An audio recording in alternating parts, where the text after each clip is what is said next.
Kyle and Dan, thanks for chatting to me about Thanks for having us. your new music, which I'm very excited about because I'm a big fan of your band. Oh, thanks. And I like that it's about, I was listening in on the interview before, the point in a night where you're like, it could go either way, could go good or bad.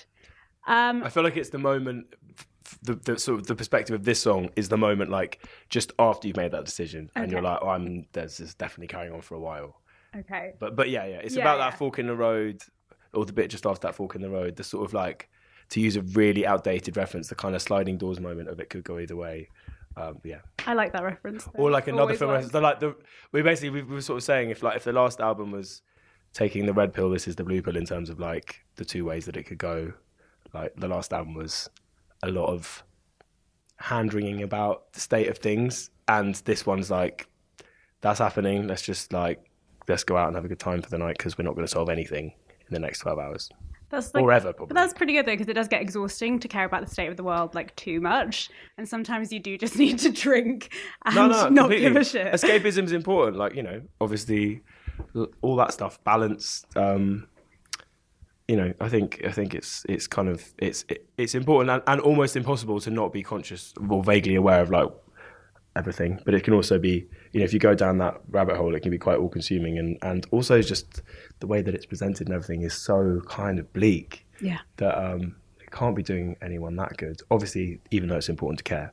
But yeah, so it's just about trying to. I think this album was about acknowledging that, but sort of making something that felt more kind of intimate and personal and reflective of like the last kind of year of our lives and a night out, I guess.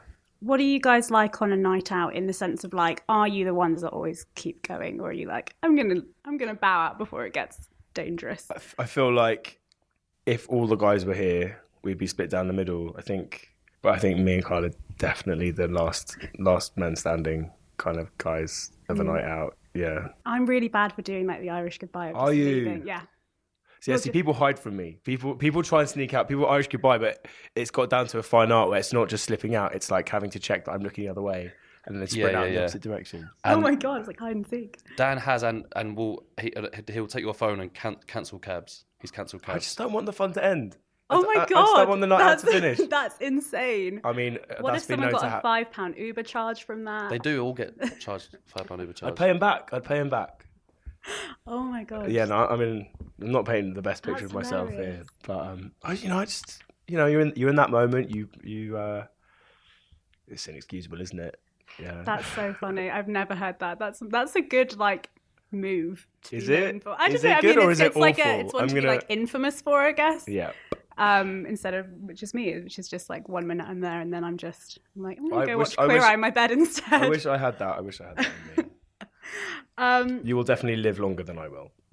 Or I'll just like, I think I might be the kind of person that ends up getting like bed sores or something from just like not leaving my bed, from being lazy or something. Like. Yeah, see, that's the thing. At least you won't get bed sores, Dan. Yeah, exactly. I'm glad we found some positives in this. There's a balance somewhere in the middle of that maybe we need to find.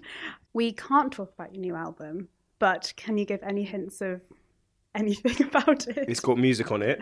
Oh. Yeah, it's got songs and music, and Quarter Past Midnight is the first track off the record. It sort of like sets the scene.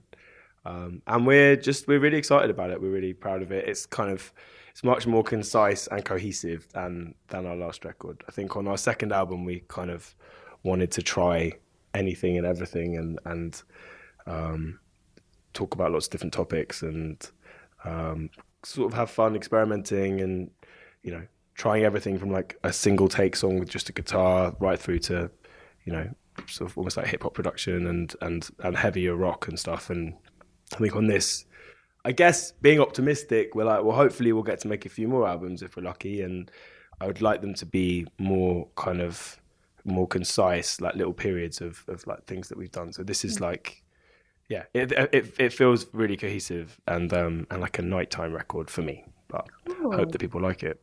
Sure they will. Your fans are pretty dedicated. Yeah, we're very lucky. Yeah. Loved your second album, by the way. This sounds really weird, okay, but I listen to music when I swim because I've got waterproof headphones. No way. Yeah. And how do they work?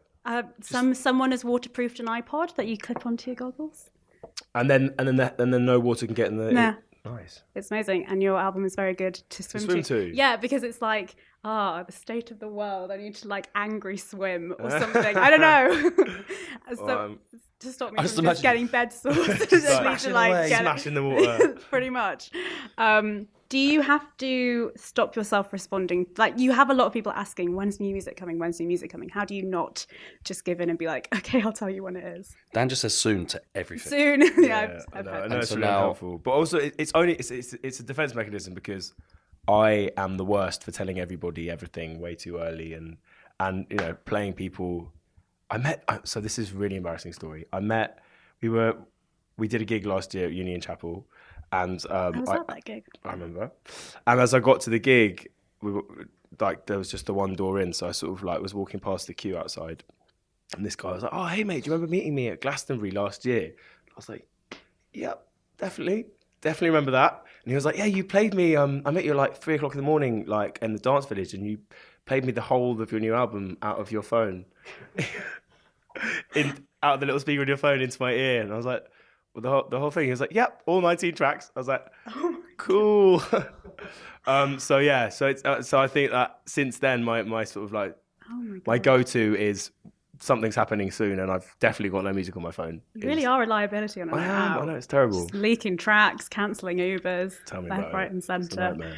Dan and Kat, thank you very much for chatting to me. Thank you for having us. Thanks so Cheers. much.